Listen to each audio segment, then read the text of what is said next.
Bonjour à tous, bienvenue à Tech Fest 2025, bienvenue sur le plateau de Tech Fest TV. Je suis avec Bénédicte Noël, directrice business développement chez Tessie, en charge du marché UGAP. Bonjour Bénédicte.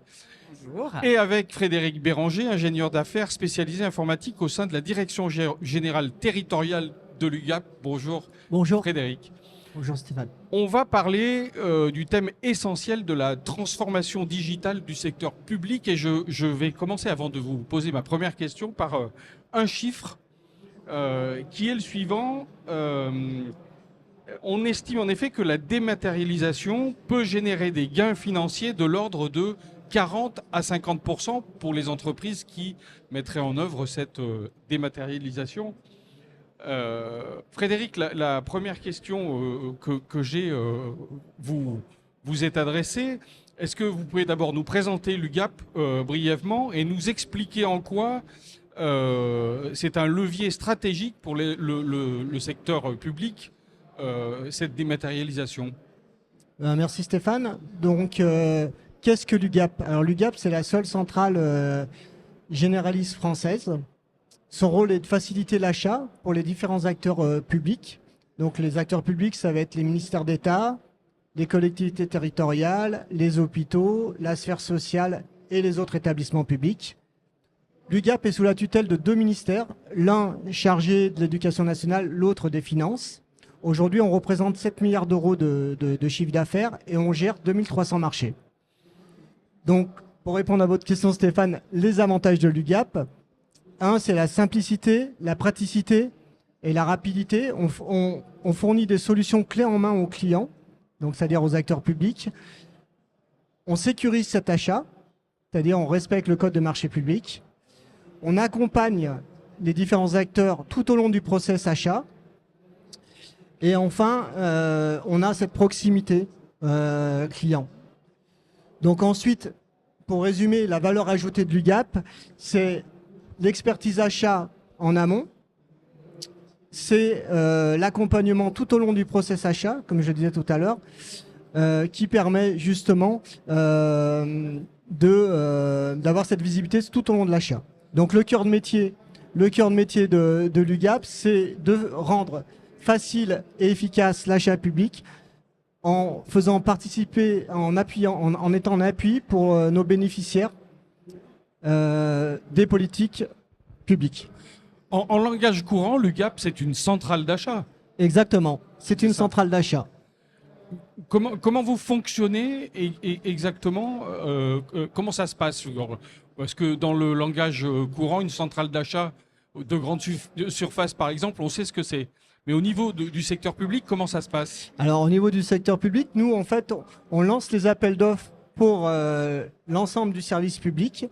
Et ensuite, le réseau commercial, enfin territorial, dont je fais partie, ça prend en compte les besoins du client et propose une solution clé en main, sur mesure, au travers de ces marchés. D'accord.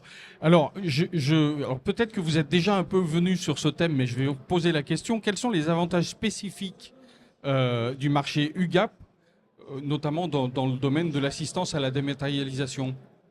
Alors, au niveau du lot 5, qui est l'assistance assistance dématérialisation et archivage Lot 5, c'est le terme technique. Alors le lot 5, pourquoi je parle du lot 5? Parce que ce marché-là fait partie du marché prestations intellectuelles et informatiques de l'UGAP, qui accompagne les clients vers la transformation digitale. Le lot 5, donc l'assistance dématérialisation et archivage électronique, va transformer des documents ou des process réels en documents et process numériques. Donc pour ça, au travers de ce marché, il y a 3 étapes. On va conseiller et cadrer les demandes clients, on va les mettre en œuvre et on va accompagner ensuite le client dans cette démarche, dans son évolution. On s'appuie bien évidemment sur nos partenaires, donc CGI, Tessie et Elliott pour mettre en place donc cette transformation numérique. On répond donc aux enjeux et aux usages du client. Oui, parce qu'on va y venir. Tessie, c'est un spécialiste de la dématérialisation, mais on va donner la parole à Bénédicte dans quelques secondes. Comment l'ensemble de la sphère publique peut utiliser le marché UGAP? Très simplement, c'est-à-dire que, en fait, déjà, ce marché est ouvert à tous les acteurs publics, hein, et à tous les acteurs publics. Il suffit de nous contacter. Donc, pour nous contacter, ben, c'est soit le réseau territorial dont je fais partie, soit notre partenaire, un de nos partenaires, CGI, Tessie ou Elliott, soit via notre site ugap.fr. Ensuite, très simplement, et donc l'avantage, c'est les délais très courts entre le contact et les prestations que l'on peut réaliser chez le client. Donc là, on fait une réunion de qualification avec, donc, bien évidemment, le client, le titulaire et l'UGAP. À partir de là, on prend le besoin du client et on va y répondre via un mémoire technique où le titulaire va mettre en place, en fait, dans sa réponse, va prendre l'expression du besoin client et va y répondre. Donc ça, c'est le mémoire technique très, très important. Nous, on va y associer le devis de l'UGAP, bien évidemment. Et ensuite, on va mettre un document qui s'appelle les CGE, c'est les conditions générales d'exécution, qui vont permettre, en fait, de reprendre les modalités de ce marché. Ensuite, si le client le valide, un simple bon de commande suffit pour mettre, après, démarrer les prestations et mettre en œuvre la prestation. Donc, tout ça se fait relativement simplement et directement, d'autant plus facilement que l'UGAP et Tessie sont présents à Grenoble, évidemment. Exactement. C'est l'une des forces, c'est la proximité que l'on a. Un certain maillage territorial, quand même. Exactement. Il y a carrément un maillage territorial pour nos deux entités. Ma prochaine question est pour vous, Bénédicte Noël. Pourquoi la dématérialisation et l'archivage électronique sont-ils essentiels pour le secteur public aujourd'hui ? La dématérialisation et l'archivage électronique sont essentiels sur le secteur public aujourd'hui pour plusieurs raisons. La première est la modernisation et l'amélioration. La dématérialisation des processus permet d'éviter la manipulation du papier, permet d'éviter la ressaisie des données et d'en extraire automatiquement les données. Et donc, ça permet aussi une réduction des coûts. La deuxième raison, c'est la conservation des données et la mise en conservation des données dans un cadre RGPD. Il y a des fuites de données et on doit effectivement respecter la norme RGPD. La troisième raison, c'est une raison, je dirais, de éco-responsabilité et qui correspond effectivement à la suppression du papier. Ça correspond au prisme de l'environnement durable sur laquelle la sphère publique est engagée. Est-ce que vous constatez une accélération de la dématérialisation ces dernières années ? Oui, la dématérialisation est déjà devenue un sujet de multicanalité. Oui. Il y a du papier, il y a du mail, il y a d'autres moyens de communication et du portail. L'accélération, je dirais qu'elle est liée à trois choses pour moi. Il y a eu d'abord la crise sanitaire et le Covid, qui a mis en exergue la nécessité d'avoir des démarches digitales. Oui. Et oui, plus rien ne pouvait se produire. Oui. Vous aviez besoin, alors c'est pas le moment où on avait besoin, si on pouvait avoir besoin d'une aide pour les vélos. Enfin, il s'est rien passé et toutes les démarches agents citoyens d'aide, parce que c'est pas parce qu'on est en Covid qu'il n'y a pas d'aide, qui sont en route, toutes les démarches étaient bloquées et il n'y avait plus de visibilité pour personne. La deuxième raison, c'est que l'efficacité et l'accessibilité aux solutions proposées aujourd'hui dans la dématérialisation sont meilleures. Et donc, ça permet effectivement d'accélérer cette partie-là. Quels sont, alors, concernant les collectivités territoriales, quels sont les cas d'usage de la dématérialisation les plus fréquents ? C'est très large et très varié. Oui, c'est vaste. Donc, je vais en citer quelques-uns.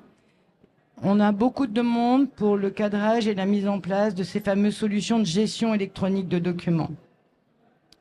On a beaucoup de demandes pour la partie dématérialisation pour détruire le papier. Le stockage physique, ça coûte cher, c'est pas pratique. Et pour pouvoir respecter cette norme, il faut qu'on les aide à cadrer, car c'est assez exigeant de dire que la copie qu'on a dématérialisée est conforme, donc est en électronique conforme. Et enfin, effectivement, je dirais que un autre cas, alors c'est pas une collectivité territoriale, c'est un établissement de santé. Un établissement de santé cherchait effectivement une solution de gestion électronique et de système d'archivage électronique et ne savait pas comment réellement le déployer. On sait que la conservation des données médicales sont différentes, électroniques, sont différentes dans le temps que celles des données patients.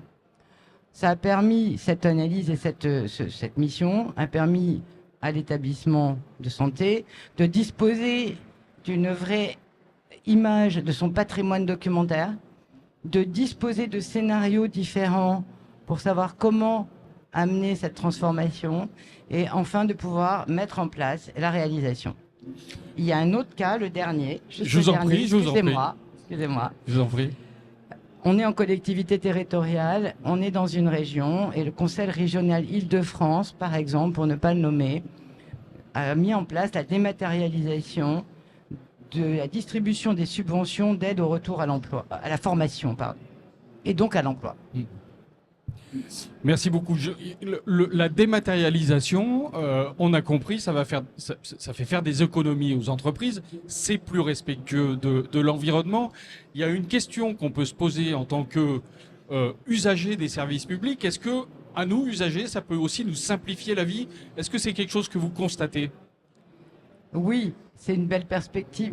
Bien sûr que ça, à nous, usagers, ça nous facilite la vie. Oui. Ça nous permet effectivement de disposer à un instant T de l'information pertinente. Dans nos démarches administratives, vous demandez un permis, vous faites un renouvellement de pièce d'identité.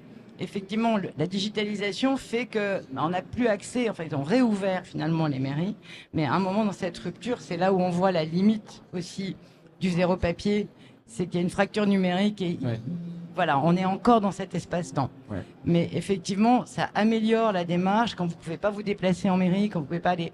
On a la visibilité d'où on est notre dossier, où on est son traitement, voilà, et ça permet effectivement de faciliter un certain nombre de démarches. Facilité et rapidité pour les usagers, je suppose. Exactement. Oui. Exactement. C'est quelque chose qui va permettre, notamment, vous donniez l'exemple de pièces d'identité, par exemple. Aujourd'hui, on aura peut-être un jour notre passeport ou notre carte d'identité sur notre téléphone et plus en papier.